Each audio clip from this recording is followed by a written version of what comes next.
નમસ્કાર મિત્રો, આજે અમારે શાકભાજીની ખેતી કરવાની છે. એમાં ભીંડા, કાકડી અને ગવાર અને આ ટીંડા આટલું વાવવાનું છે.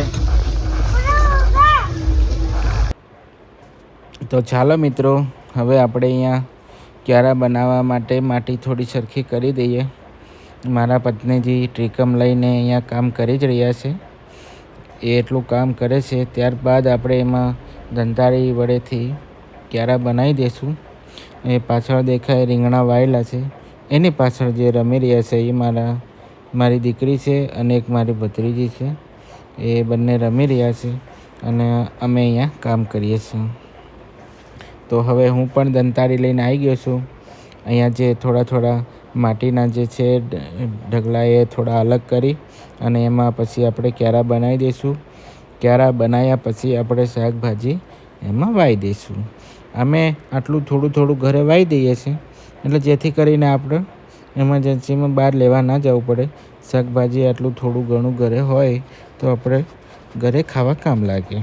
એના માટે અમે થોડું ઘરે વાવી દઈએ છીએ, એટલે આપણે બહાર લેવા ના જવું પડે. અને આ મારી નિકિતા છે, જે અમારો વિડીયો બનાવે છે, અને આ મારી ભત્રીજી છે. અને અમે અહીંયા બંને જણા કામ કરી રહ્યા છીએ અને વિડીયો શૂટિંગ અમારા ભાઈ કરી રહ્યા છે. અમારી ચેનલ છે MS ગરાસિયા.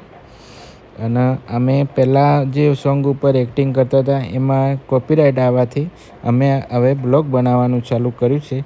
તો મિત્રો, તમે અમને સપોર્ટ કરજો અને અમે આવા નાના બ્લોગ તમારા આગળ લાવતા રહીશું. ચાલો વિડીયો આગળ જોઈએ. પછી વાઈએ અને બધું તૈયાર કરી દીધું છે. પાણી પણ અમે ચાલુ કરી દીધું છે. 2 ક્યારા પી ગયા છે. એકમાં ટીંડા વાયા છે અને એકમાં કાકડી વાવી છે.